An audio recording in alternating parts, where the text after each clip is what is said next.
Hello, my name is Dhruv. I'm studying CEH at Mrwebsecure. This is my presentation for system hacking. So, what is system hacking? System hacking is the process of acquiring information that normally you're not supposed to have. It could be in a malicious purpose. It could be also for a purpose of just testing your client securities as a web security consultant, whatever it might be. This is not just for information, it could be any other resources as well, as we will get into later. Purposes of system hacking. As mentioned before, it's not only for malicious reasons, it's also for getting information and showing data of your security services for a consultant. As an example, a security consultant can go up to a company like Google, Amazon, or any of the massive corporations that allow with these applications that may have economical financial data for any of these users. As an example, Amazon holds credit card, debit card, data like that.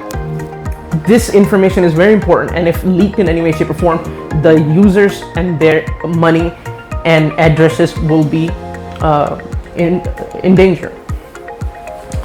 Cybersecurity consultants use this information by penetration testing and allow us to know what the vulnerabilities are. On the other hand, you have malicious actors like hackers who do the same thing that we are trying to prevent. They abuse these systems and vulnerabilities in order to get resources, data, money, or whatever information they want. Types of system hacking. We have network hacking, PC hacking, or Linux OS and Linux, Mac OS, and Windows hacking. This is also operating system hacking. And Android hacking.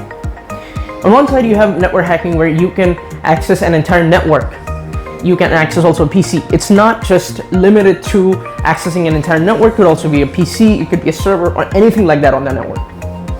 On the other hand, you have PC hacking. PC hacking is more of an OS thing. You have Linux, Mac OS, and Windows. Linux hacking, and these are basically you're trying to get information from a personal computer, or as a hacker, you're trying to acquire resources.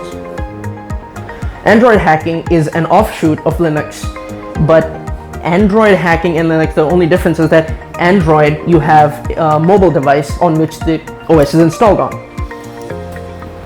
Moving on from there, we have phases of system hacking. In phases of system hacking, we have 5 phases: reconnaissance, scanning, gaining access, maintaining access, and clearing tracks. We'll go into these a little bit in brief before we get a little bit more deeper. Reconnaissance is the process of acquiring information, anything that you can, before actually engaging in a technical manner in any way, shape, or form.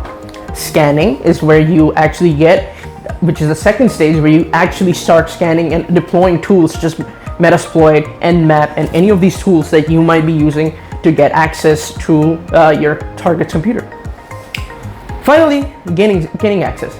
Gaining access is when the hacker tries to elevate his permissions or his privileges or anything of the sort that is where he's going to actually profit from it. Next up, we have maintaining access. Maintaining access is more of a backup thing, where you have to make sure that you keep the access that you've acquired instead of actually doing anything else. You have to make sure that you have access to it. We use backdoors, Trojan horses, and multiple other covert channels, like rootkits and stuff like that. Then we have covering tracks. This is probably one of the most important ones in my opinion, because what ends up happening is that covering tracks, if you leave your tracks behind, if a system administrator finds out that there was some kind of a hack, something like that going on, your work can be completely for nothing. You don't have access later to all the files. Which we will be going into in a little bit on detail in just a sec. Reconnaissance stage.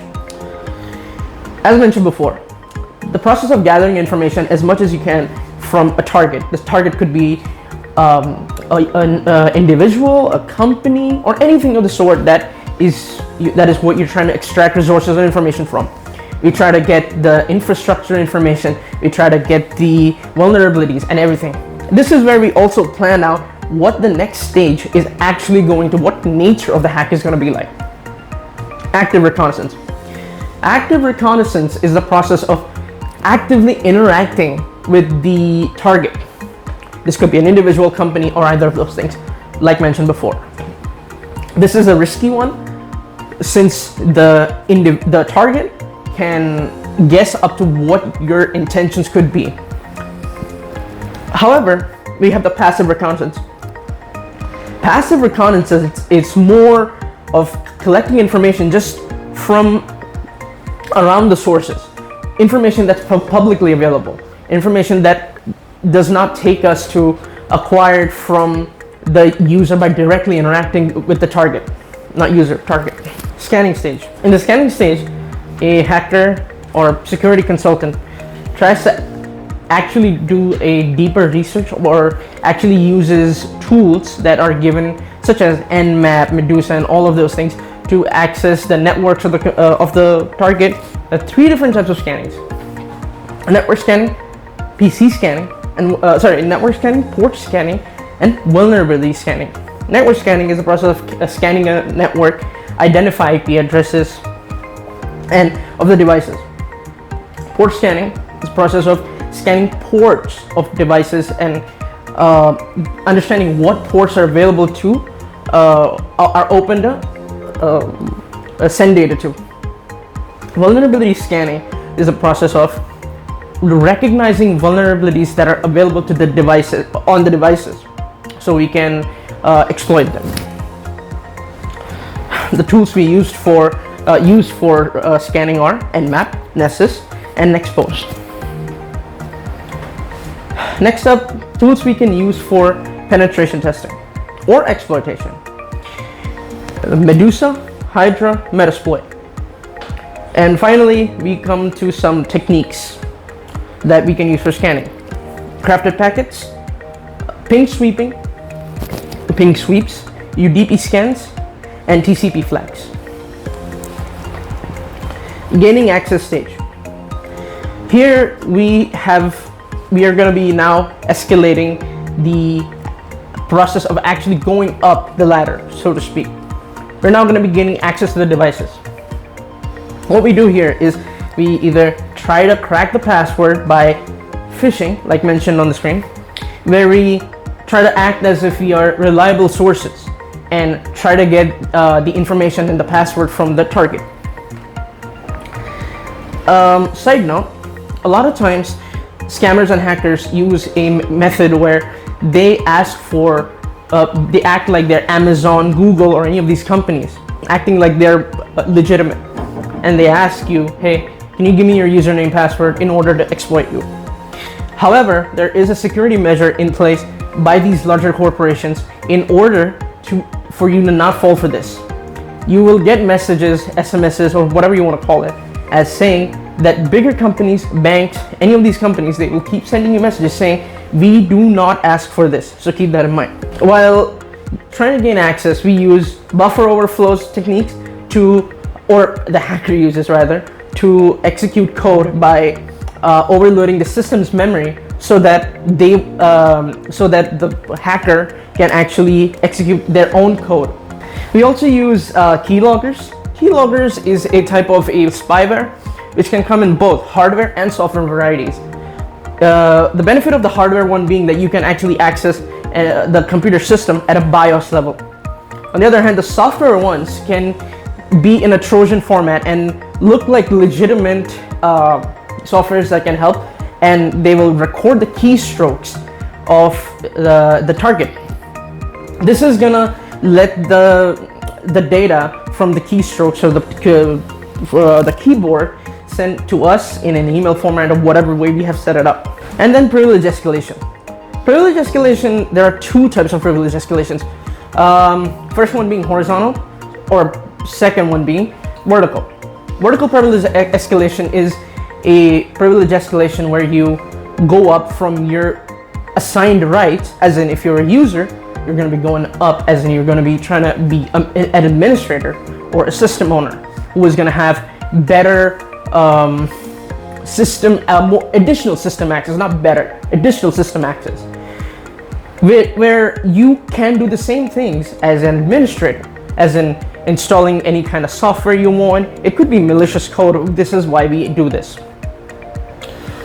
This allows us to gain additional access to the system.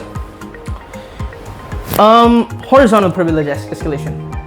This is used to gain access to accounts with similar level of access as the account that you have. So, as an example, a bank account. In a bank, you have in a bank account, you have two users, user A and user B.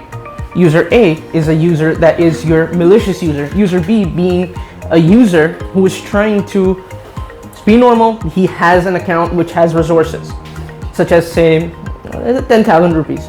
User A, the malicious actor, having probably less amount of resources, is trying to access that account and its resources. When user A tries to access the resources of user B, this is called horizontal escalation, horizontal privilege escalation, maintaining access. Once we have all the access that we have required, once we have acquired all the data we want, we are going to be maintaining our access. We don't want our work as a hacker or a malicious user or penetration tester to be gone.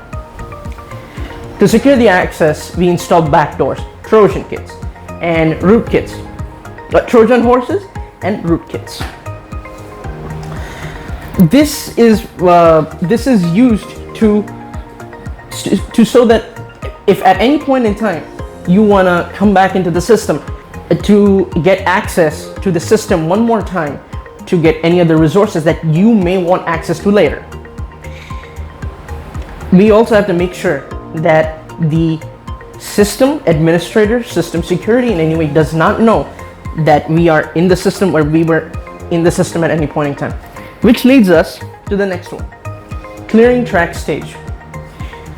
In this one, we're gonna have to make sure that we have access to the logs of the system. Assuming that you've already gotten access to or have the ability to erase the logs of a system, what you're gonna be doing is you're gonna be clearing the logs, your actions. Every system, every OS records the actions and the logs. When you're gonna be clearing these, what ends up happening is that you need to make sure that you do not let the system administrator or anyone who keeps an eye on these logs anymore. Because if they see that, they can make a move where it can block your access, your backdoors, your trap, whatever you're looking at, your Trojans, all of them will be useless because they now know they will be taking a security measure against your actions. This can also lead to some other issues, like if they get a whiff of you in the system, they can try and actually legally look for you if you're a malicious actor. For a malicious actor, this is one of the most important stages. While this is one of the most important stages, this also has the least amount of data I have on the PC, on the screen. Yeah, thank you so much for looking at my presentation. That's it.